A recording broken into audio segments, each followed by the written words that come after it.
A gooner is someone who has completely lost themselves to their own horniness, a mindless, hedonistic dopamine fiend that lives only to edge, only to goon. Gooning, as it should, has something of a negative connotation associated with it. After all, if every waking hour of your day is spent in a lustful haze searching for the next nut, you're bound to run into trouble. And in fact, many people have gotten into some deep shit because of their gooning addictions. To a court judge caught with their pants down, bricked up policemen getting busted, and salacious students getting exposed, today we'll be looking at various cases of how gooning can ruin your life. The Gooner police officer. If you've ever been to any corn websites, you've encountered the trope of the horny cop. A fictional scenario where a cop pulls over a rather conveniently aroused woman, maybe she offers to blow the guy to get out of a ticket. We all know the trope. Now, while I'm sure something like this has happened in the real world, all the people in these videos are adult entertainers and nobody is actually getting pulled over and is a cop. Well, with the exception of this one instance. I'd like to introduce you to the Gooner Cop, Sean Herman. This bricked up law enforcement officer was so terminally titulated that he participated in one of these horny cop style videos. But he was actually a cop and was actually on the clock when he did it. Told you you were going too fast. Nobody listens to me. I'm not gonna get a ticket. How do you think that you're gonna get a ticket? I'm gonna show my. No, you're not. Watch me. Just watch. Good evening, ma'am. I'm Officer Jones, MPD. In May of 2024, numerous media outlets came forward alleging a Nashville police officer by the name of Sean Herman had appeared in a sexually explicit video online, a video published by an OnlyFans model. Really giving my city a great name, Herman. Now, if Sean was doing all of this in his free time, perhaps it wouldn't have been a problem, but Pee Wee Herman here was fucking around on the job. A report from News Channel 5 Nashville dove into Sean's history and exposed his illicit gooning misadventures. The article details Herman had been featured prominently alongside a large-chested OnlyFans model named Jordan, with the officer reportedly groping her breasts in a sexual manner while dressed in a Nashville PD uniform. And my tax dollars paid for all of it. Just watch. Good evening, ma'am. I'm Officer Jones, MPD. You know where I pulled you over?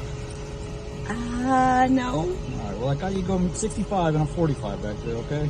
Do you have your license or registration on you? I actually don't have it in this car, but what if I show you? And she pulls her girls out and he grabs and rubs on them and she gets out of the ticket, is how the rest of that goes. It's a classic setup. Folks online angry with the video potentially having an on-duty cop managed to ascertain where the deputy feature worked after Sean accidentally showed part of the Nashville Police Department logo when part of his shoulder popped into frame. His squad car was also briefly shown in the video as well. People called Nashville PD and asked them to investigate this potential Class A gooning incident. If you look closely on the top right-hand corner, you'll see the officer's shoulder and just a sliver of what appears to be the Metro Nashville Police patch. Sean got to stop and frisk an OF model, but with misconduct allegations coming to the surface, the man soon found his body of work facing a hands-on investigation.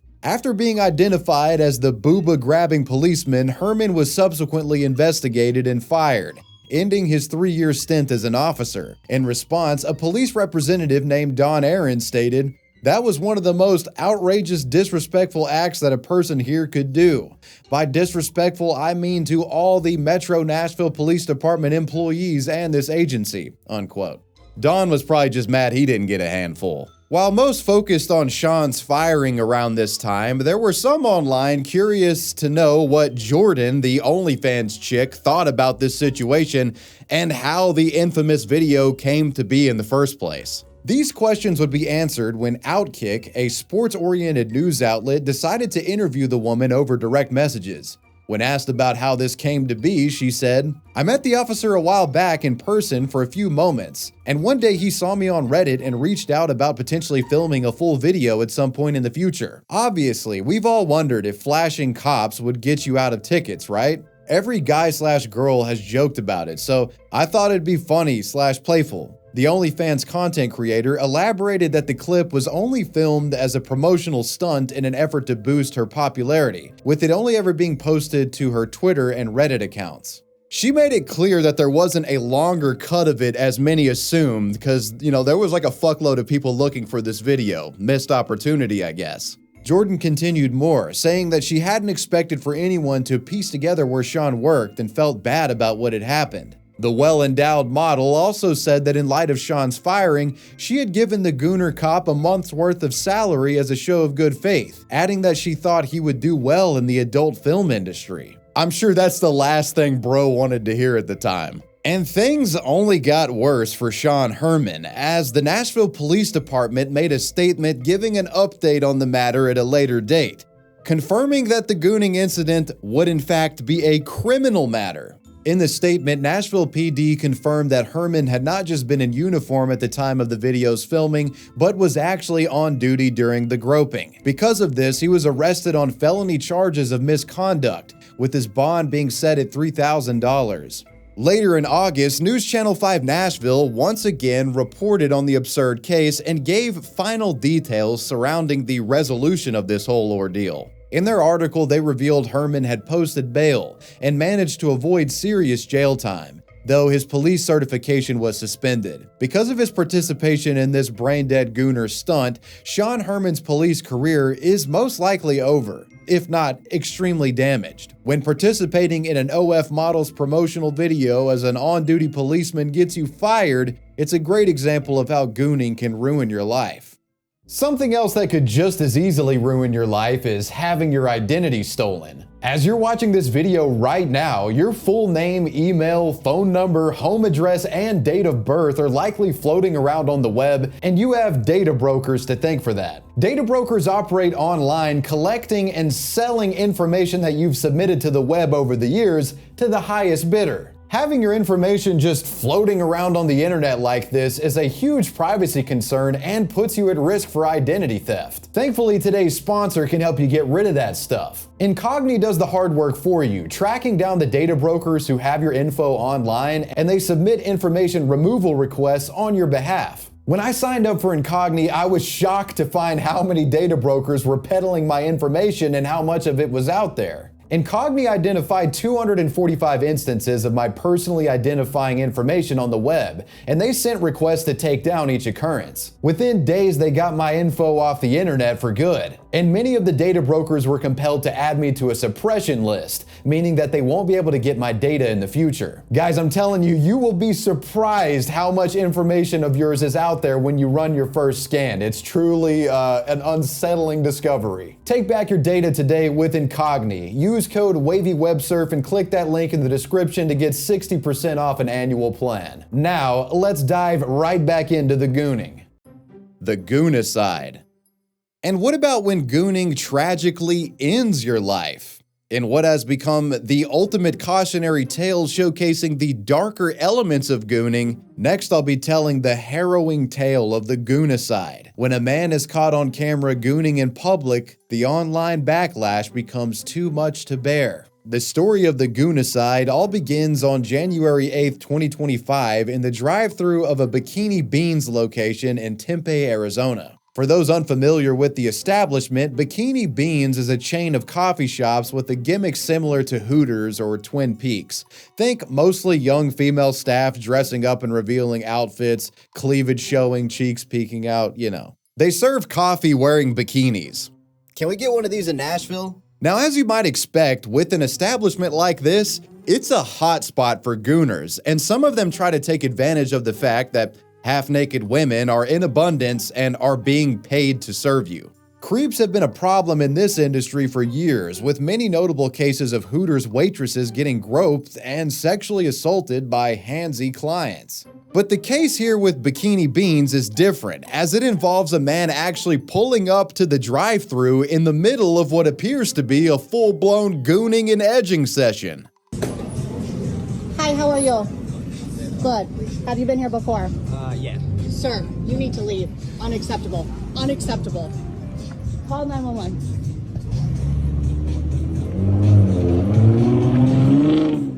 Pulling up with his dick and balls on display, this diabolical drive-thru degenerate indecently exposed himself to this woman. For sexual gratification, to satisfy a twisted kink, whatever the case, she caught him on camera doing so. Realizing this, His smugly cheerful expression is rattled to one of intense fear. Being caught red-handed, he sped off, regret hitting him like a sobering rush of post-nut clarity. And sadly, this wouldn't be the end of the humiliation for the Bikini Beans Gooner. The video filmed by the employee was soon posted online and went viral due to its shocking and baffling premise. Tweets discussing it garnered tens of thousands of likes, and for about a week, this video seemed like all anybody was trying to talk about online. In many ways, the incident brought the word gooning itself to the mainstream, and the man in the video became a symbol for the gooner lifestyle, if it were. You know, just fully embracing one's hedonistic desires and letting those primal urges take over, no matter the consequence. It was a humorous little viral moment, but questions remained. Who actually was this now infamous pantsless individual, and what happened to him? Well, the answer to that question was more tragic than anybody could have expected. On January 13th, 2025, just 2 days after the Bikini Beans Gooner video was initially posted, a screenshot from a local Facebook group surfaced, claiming that the man featured in the video had actually offed himself after being caught and exposed for gooning in public. And this was no baseless meme or rumor, it was actually true, and police had become involved. As it turns out, the man was a 27-year-old named Nautica Malone, and he surprisingly had a wife and family. A TMZ report gives greater detail on the timeline of events. The report claims on January 8th, Malone had pulled up pantsless to the drive-thru at Bikini Beans. An employee suspicious of the nudity told a manager. Staff alleged that Malone had even begun masturbating inside of his vehicle. So it seems like they kind of knew something was up beforehand, which explains the filming. As far as I'm aware, the first instance of the video itself being posted to the web was on January 10th. And according to reports, on January 11th, Nautica Malone drove to the city of Avondale, Arizona, and took his own life by gunshot to the head. Malone would later be found dead in his vehicle, which was parked in the lot of the Tullison Crossroads shopping plaza. Police body cam footage shows deputies investigating the aftermath. Sir, please just stay over there.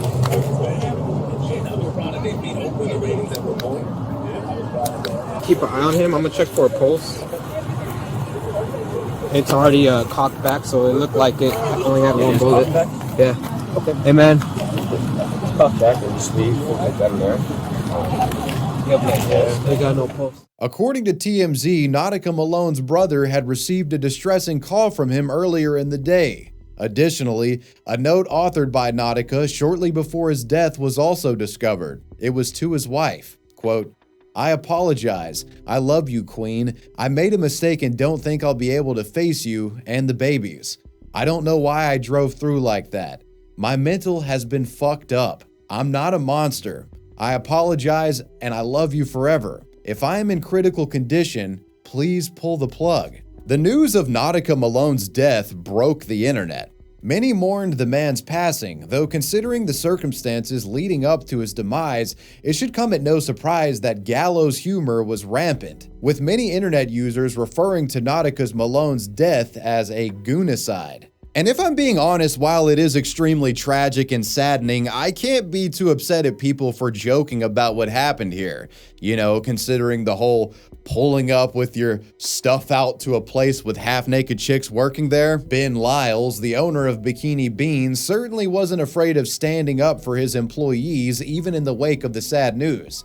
He told TMZ this: "This was an unfortunate and tragic situation. In this case, an individual chose to commit a crime at one of our locations. We take incidents like this very seriously and remain committed to protecting our team and maintaining a safe and respectful environment." The story of the Goonicide does have somewhat of a positive ending, at least as positive of an ending you could hope for in a twisted story like this. Towards the end of January, it was announced that internet users and fans of the originally shared viral video would be holding an impromptu funeral-style remembrance event for Nautica Malone outside of the Bikini Beans coffee shop where this all transpired, dubbing it the Gooneral. While some protested against the idea, characterizing Malone as a sexual criminal, it seemed like at this point, after everything that had transpired, most felt Nautica Malone had paid enough penance for the drive-through debauchery that contributed to the ending of his life. Amen. When I say his name, you say Nautica. Say his name. Nautica. Say his name. Nautica. Say his name. Nautica. The Gooneral had dozens in attendance, each paying their respects to Mr. Malone, closing the chapter on the Goonicide, the ultimate cautionary tale of the dangers of reckless gooning and what it can lead to. The Library Gooners. In the era of OnlyFans, you often see women posting online these provocative publicity stunts to social media, attempting to draw people into subscribing to their pages so you can see more. They'll often dress up in costumes and they'll have paid promoters in the replies of their posts on Twitter and other sites being like, bruh, have you seen the Starbucks girl video? Have you seen the Spider-Man girl video? Or, you know, they'll just post stuff like the cop video we discussed earlier. It's obnoxious, but believe it or not, before OnlyFans, this stuff was even more egregious and at times illegal. Which brings us to the case of Library Girl, a woman who gooned in a public library for attention, only to be later put in handcuffs, and not ones for like BDSM roleplay.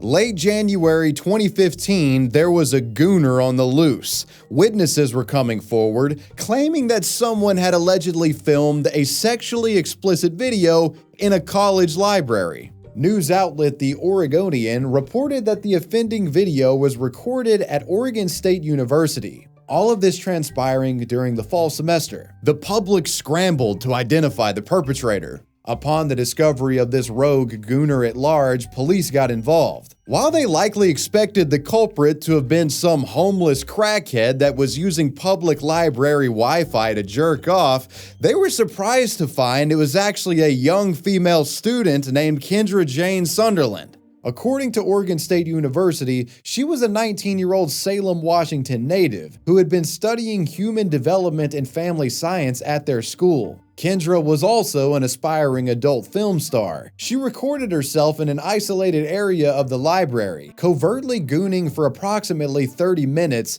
and was apparently live streaming her performance to a small audience on an internet campsite. The video features the woman slowly undressing herself while sitting at a library desk, showing her chest and at one point taking off her pants, exposing and touching her cucaracha. Throughout the recording, she constantly looks over her shoulder to see if anyone was coming, but it turns out only she was.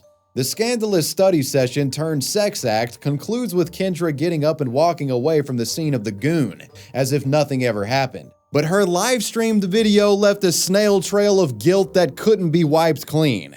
As you and I both know, the internet is forever. The library stream was recorded, shared, and quickly went viral, with the university obviously getting outraged that their prestigious reputation was now affiliated with a potential sex criminal. Kendra would be vigorously probed by police officers after they watched her video. Their investigation led to her eventually being detained. As a result of her library rubdown, Kendra Sunderland was arrested and was facing over $6,000 in fines and jail time for public indecency. Local news outlet KOIN actually went to the now infamous deviant's home to discuss what had happened with her, but were met with a note on the door stating that she was refusing to talk. Unable to enter the Gooner's lair, they then went to interview Steve Clark, an OSU official who strongly condemned Kendra's behavior. This was public indecency. What you saw in the video, or hopefully your viewers did not see, were acts by an individual that were indecent and conducted in public. Steve reveals towards the end of the report that the woman was banned from campus indefinitely. If she had any hopes of graduating college, this situation certainly didn't help things in that regard. But as you might expect, given the creation of this video in the first place, her head was in a different spot career-wise. Despite many online calling her a whore, slut, all the above, you gotta remember there's always gonna be a subset of gooners out there eager to simp, and Kendra's spicy video made her a hot commodity with these guys. While the woman had refused to make public statements initially, she eventually would come to a realization, that being, oh, I can turn this degenerate controversy into an online sex work career. Many such cases. Kendra embraced the video and was even seen signing autographs for a fan outside of her first court hearing after pleading not guilty to her charges. When questioned, she fully defended her actions. I think it's normal for a college campus. It's, you know, college kids, they go crazy, they party, they do fun things and experiment. I think it's, you know, it's not really big news. I think it's more shocking to other people not on campus than it is for the people on campus. Those following the Library Gooner girl case would get more reflection from Kendra when she did a full 22-minute long interview with ABC News affiliate KEZI9. She claimed she had no intention of the video going viral when doing the stream, which I honestly believe because outside of Mia Khalifa's hijab thing, this was sort of a first of its kind moment. I think she kind of just stumbled into this. How have you been since, for the last couple of months? How have you been feeling? It changes every day, but at first I was just upset and sad and stuff like that, and now it's more excited for my future and everything that I have coming to me, so it's just a giant mix of emotions that goes up and down all the time, but that's just girls for you. Was this something that you knew you always wanted to do? This is something that's always been in the back of my mind that I would dream about, but I pushed it away because I was always told, you know, you're supposed to go to college, get a degree, and get a good job with your degree, but I thought I didn't want to go that route. I always wanted to be a model. I always wanted to model for Playboy and Penthouse and stuff like that, and I just never actually thought it would happen because I knew that there's a lot of girls that try so hard to get into it, and it's very hard for them to, you know, find the door and to get them into it. So what would be the life-ruining punishment issued by the courts as a consequence for the Library Girl video? In September, Kendra pled guilty to a misdemeanor charge and had to pay a $1,000 fine. Yeah. Kendra's gooning didn't ruin her life at all. Rather, it made it better in just about every way imaginable. An unfortunate exception to the rule. The publicity surrounding Kendra's video served as a launching pad for an extremely successful career as an adult star, with Kendra still being popular in the industry to this very day. She has millions of followers across various platforms and still refers to herself as Library Girl almost a decade after the incident. She's pretty much stayed out of trouble since the video debacle, with the exception of a recent arrest related to an alleged marijuana possession charge, but who really gives a shit? Illegal gooning arguably made this woman a multi-millionaire, but she got lucky as another Library Gooner wasn't so fortunate. It all begins with mysterious reports of a young woman playing with herself live on camera from what appeared to be a public library. CBC News was made aware of this potential Kendra copycat and launched an independent investigation. They alleged the woman went by the scream name Lil Secret and operated on the adult streaming site MyFreeCams. Her location was discovered after CBC cross-referenced images of the library with the footage captured during her live streams. Windsor Public Library was that location. There's actually a moment in one of these recordings where a child can be seen stumbling upon this woman, which is extremely disturbing to say the least. She allegedly hit other libraries in the area and even reportedly gooned inside of a Tim Hortons. While her identity was a secret at first, the CBC unmasked her, exposing her as 21-year-old Alexandria Mora. The woman turned herself into police soon after being exposed by the media. While she initially planned to plead not guilty, it seems she eventually gave up her defense and took accountability for her gooning behavior. In June, news outlet Windsor Star revealed that the woman had been given 12 months of probation and had to pay a $250 fine. This was on top of the fact that she now had to register as a sex offender. When questioned, her lawyer Patrick Ducarme said she dealt with it, she admitted it, she identified herself to police. She suffered a lot of public embarrassment because it truly did go viral. Yet another example of how unregulated gooning can have serious ramifications. Anthony Weiner, the Gooner politician. Politicians being weird sex pests is nothing new. You might even be tempted to say that allocating a chapter telling the story of a Gooner politician is redundant or passé. Well, my rebuttal, Anthony Weiner.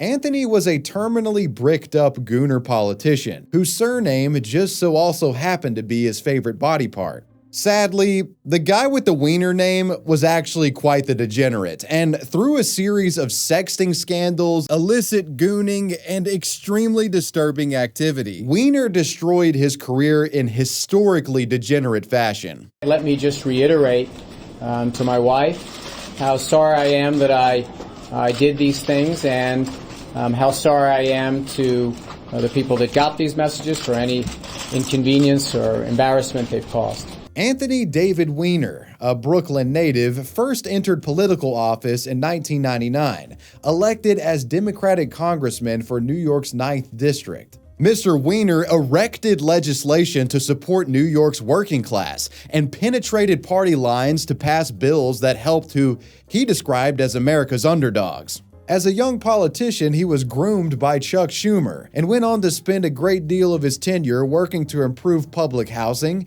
cleaning up New York, and stopping crime. As a matter of fact, Anthony had a team of at-risk teenagers commissioned to remove graffiti around the city that he proudly referred to as Wiener's Cleaners. While all of this is admirable, I think what's even more impressive is that Anthony made it this far in life essentially with the last name Penis. I'd imagine the childhood bullying incurred from having a phallic last name like this would doom a lesser individual.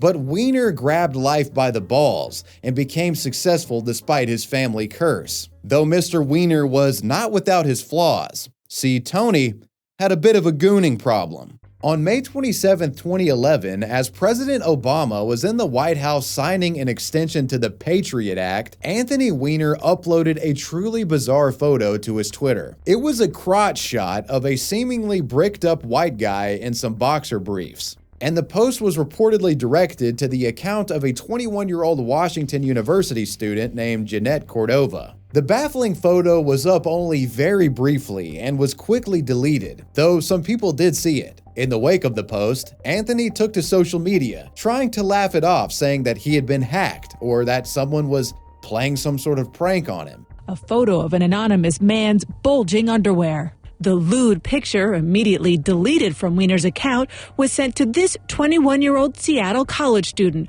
but also available to the public to view on Twitter.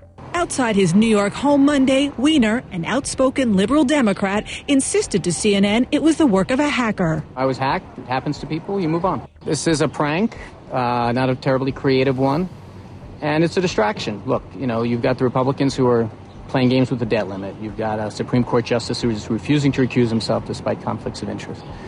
You have a health care act that is under siege. This is a distraction. But we all know what happened. Anthony got sloppy in the middle of a gooning session and accidentally shared an image of his cock and balls that he meant to send to one of his kittens privately. While this photo wasn't all too crazy, it was only the tip of the iceberg. Journalists began digging into Anthony's activity, not buying his prank excuse. And what they would find was truly unhinged. Anthony, a married man, was gooning and sexting chats with multiple young college-age mistresses, sharing scandalous photo after photo after photo, some of which are way too spicy for YouTube. In the wake of these leaked photos, many of which included his face in them, Anthony finally came clean, admitting he had been engaging in sexting chats with what has been described as half a dozen women. In addition, over the past few years, I have engaged in several inappropriate conversations conducted over Twitter, Facebook, email, and occasionally on the phone with women I have met online. I have exchanged messages and photos of an explicit nature with about 6 women over the last 3 years. For the most part, these communications took place before my marriage, though some have sadly took place after. To be clear, I have never met any of these women or had physical relationships at any time. I haven't told the truth.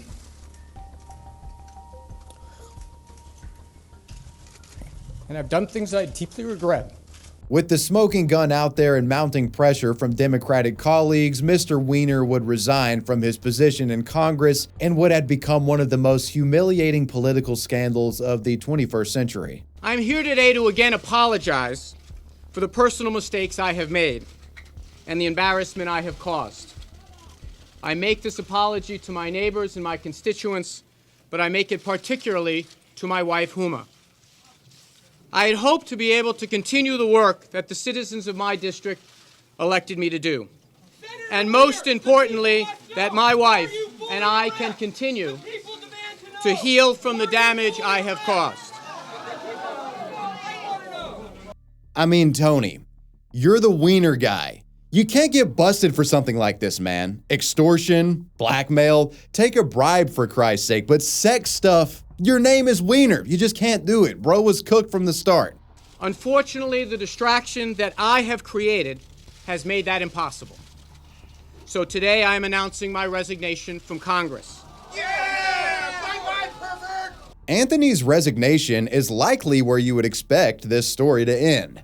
But this wiener was simply built different. When the fallout settled from the sexting scandal, Anthony actually tried to run for office again, this time setting his sights on becoming the mayor of New York City in the 2013 race. Now, surprisingly, at first, this wasn't a complete disaster. Tony promised that he was a changed man. Aside from the scandal, Anthony was actually well liked when he was a representative. And since some time had passed since that scandal, many in the public seemed to forgive Anthony by this point. I'm glad these things are behind us. I know that this was a very public thing that we had happen to us, but by no means does it change the fundamentals of my feelings here, and that is that I want to bring my vision to the people of the city of New York. I hope they're willing to still continue to give me a second chance. Wiener made numerous public apologies, and his wife, who remarkably stayed with him throughout all of this, spoke highly of her husband. And it seemed like whatever demons Anthony had were now exorcised, and he was prepared to get back to business and take New York to new heights. Our marriage, like many others, has had its ups and its downs. It took a lot of work and a whole lot of therapy to get to a place where I could forgive Anthony.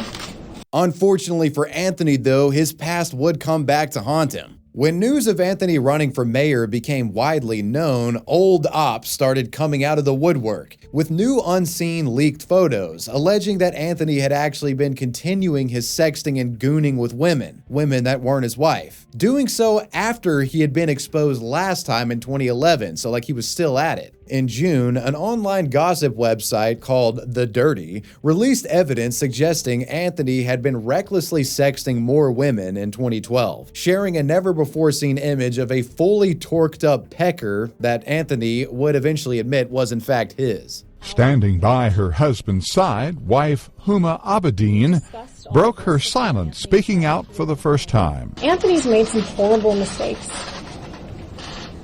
both before he resigned from Congress and after. But I do very strongly believe that is between us. Despite the new leaks, Tony's wife continued to support him, but the public had seen enough. Wiener's mayoral campaign flopped after these new allegations and images came to light, and he ultimately conceded the race to the opposition. And I am waging this campaign on a bet. And the bet is, at the end of the day, citizens care more about their own future than about my past with my wife and my embarrassing things. Well, so far that bet isn't paying off. You begin to see that this guy genuinely has a gooning problem, and it's at this part of the story that things actually start to get pretty dark and extremely perverse. Several years later, in 2016, Anthony Weiner would be back once again in the media, facing a third round of embarrassing sexual misconduct allegations. This time, though, a potential criminal element was at play. Weiner had been caught sexting once again. Leaks began dropping left and right, most of which included various post-workout thirst traps, though this round had far more explicit leaks than any before. And the most egregious of these photos? Weiner had sent a picture of himself in his underwear with his infant son swaddled up napping next to him in the picture. While neither were nude or anything, it was still extremely creepy, inappropriate, and weird. This disturbing photo, unsurprisingly, had many calling for Weiner to be criminally investigated. Like, was there a child abuse element at play here? What was going on? The discovery of this image and continued sexting with other women proved too much for Anthony's ever-loyal wife to bear this time around, and she filed for divorce shortly after the allegations came up. But it only gets worse. In 2017, it was also discovered that Anthony had been sexting with a 15-year-old girl. This proved to be the final straw, and Weiner was eventually arrested and convicted for transference of obscene material to a minor. Weiner was sentenced to serve 21 months in prison for this. He was released in 2019 after serving 18 of those months. Anthony's gooning and perverse sex habits ultimately ruined his life in a way that few politicians can lay claim to. His story started as a somewhat innocuous and humorous one about a guy named Weiner getting in trouble for being horny, but the truth of the matter was actually much darker and disturbing. After finishing his stint in prison, shockingly, in December 2024, Weiner actually floated the idea of filing to become part of New York City Council, though this doesn't seem to have gone anywhere, thankfully. Anthony Weiner is a prime example of how sex addiction and gooning can ruin your life. The Gooner Judge. Now, this just might be the most absurd case from today in terms of being brazen. This is the story of the Gooner Judge, an individual who worked in one of society's most esteemed positions, only to be caught using toys and jerking off during court cases. In September of 2005, allegations hit the local Oklahoma media, claiming that Honorable Judge Donald Thompson of Sapulpa, Oklahoma, had covertly been masturbating while sitting at his courtroom bench for over 20 years. Well, he had been a judge for 20 years, but he was at least doing this for like 4 or 5 years. In 2004, the judge retired, and that's when old courtroom employees and colleagues felt safe enough to spill the beans on Sapulpa's best-kept secret. Apparently, the judge had been utilizing a penis pump in the courtroom for years, beginning this advanced level gooning sometime around 2001. At first, nobody noticed. However, as time went on, the guy became less cautious and started pushing his luck further and further, and more would become aware of the disturbing activity. In 2003, a police officer reportedly noticed the pump device peeking out from the stand and took a picture of it when Thompson wasn't around. A former court reporter of his named Lisa Foster alleged that she had discovered a second backup pump used by the judge. Judge Donald Thompson was a persistent pumper, so unashamed of his activity, it's alleged that the lascivious lawman secretly used one of the toys on himself during the adjudication of a fucking murder case that involved a child. As mentioned before, the man retired in 2004, likely thinking he'd get to pump away in peace for the rest of his days. But when witnesses of his conduct, notably court reporter Lisa Foster, came forward, the state charged him with some serious crimes. Judge Thompson found himself facing felony charges and serious jail time for indecent exposure. On top of the crimes, an additional allegation was levied at the judge. A witness named Angela McClanahan admitted under oath that she had a sexual affair with the man despite his status as a married individual. She was brought in after the prosecution discovered photos of an unknown penis on Thompson's work computer, which they alleged she had taken. So not only was he a gooner, but an adulterous one at that. At one point in the trial, prosecutors actually suggested that Lisa Foster should look at the dick pic found on the work computer to confirm if it was the, quote, one that she saw in the courtroom, unquote. And in response to this suggestion, Judge Thompson's defense attorney said this: if she saw a penis, it was his. There doesn't need to be a penis identity or penis lineup, unquote. I'm unsure if they actually ever made Lisa Foster play Match the Glizzy in court or not. That's pretty insane if they did, though. Things only got worse for Judge Thompson in trial. Another court reporter and former colleague of the judge, Jan Doolin, said that she had once stumbled across what appeared to be a gooning kit consisting of lotion and Viagra when she was cleaning out the man's office. Apparently, this guy's whole modus operandi was gooning, and he had advanced strategies and care packages at the ready to take care of business when he needed to. In light of all of these crazy accusations, the case started getting national news attention. While he sat on the bench, he apparently felt it necessary to use his penis pump. You know, he wasn't just doing these things in traffic court. There's a couple of murder trials he was on. If someone's life is in the balance, you're looking at life in prison, and this guy is playing around with a penis pump? Judge Thompson used his device during 3 separate trials between 2000 and 2003. And when I stepped into the courtroom, the judge had that pump in his lap, and I saw his penis. One massive piece of evidence used to nail the judge down for his activity is actually quite disturbing. Court reporter Lisa Foster claimed that the disgraced judge had been using the pump during a trial in which a man had been accused of killing a small child. Well, this case was actually recorded by her personally, and when played back, the sound of the pump device can be heard on an audio recording she captured. It's just whirring away in the middle of the trial. This testimony and audio evidence would be the smoking gun prosecutors needed to win the case. Ultimately, Judge Thompson was convicted and sentenced to 4 years in prison for his heinous gooning crimes, in addition to having to pay $40,000 in fines. Even after leaving prison, the man's life would continue to go downhill. The Oklahoma news outlet News 6 reported in 2011 that he had been arrested 3 times since his release from prison. Angela McClanahan, the woman who had been brought in as a witness during the 2005 trial, was now pressing charges against the guy for stalking. Apparently, the man had gotten himself beaten up by her new boyfriend after he was caught staring through her bathroom window.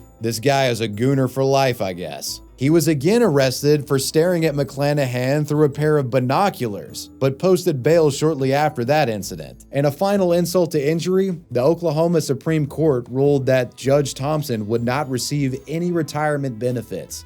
I think it's safe to say that gooning fucking ruined this guy's life. Today, the High Court said Thompson violated his oath of office. He would have been entitled to more than $7,000 a month in retirement payments. Well, my friends, I hope this video serves as a warning.